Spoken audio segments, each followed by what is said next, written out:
In other news, cricket diplomacy was on full display in Melbourne during Indian Prime Minister Narendra Modi's visit to Australia. A number of sporting announcements were made, but the most significant being the fact that the Big Bash opener will be held in Chennai this year. Prime Minister Modi visited one of the most iconic venues in world cricket, the Melbourne Cricket Ground, and the Australian Prime Minister Anthony Albanese announced that Australia's franchisee cricket league, the Big Bash, will kick off in India for the first time. Today I announced that Australia will bring the Big Bash League to India for the first time. The season opener for this summer's Big Bash between the Melbourne Renegades and the Perth Scorchers will be played in Chennai on Saturday the 12th of December. And it will kick off a week-long G'day Namaste festival of Australian sport, culture and business engagement.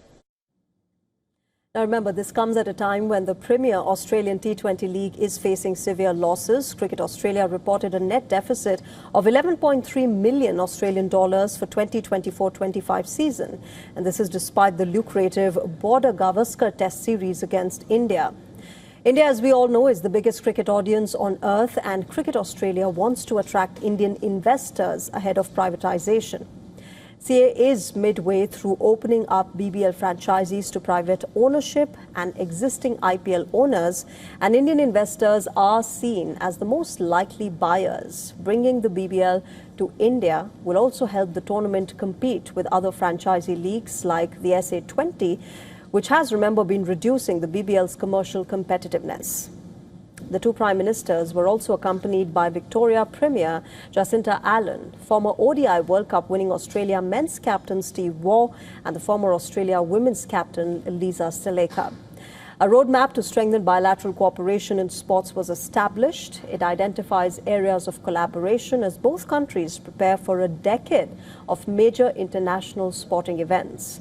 These include the 2030 Commonwealth Games in Ahmedabad and the 2032 Brisbane Olympics. It also supports India's ambition to host a future edition of the Olympic and Paralympic Games. आज प्रधानमंत्री अल्बेनीज़ी के साथ India Australia sports collaboration road map launch करना मेरे लिए बहुत ही खुशी की बात है। इसके तहत हम क्रिकेट के साथ अन्य खेलों में भी सहयोग मजबूत करेंगे। Sports training, sports science and technology के साथ मिलकर के हम आगे बढ़ेंगे।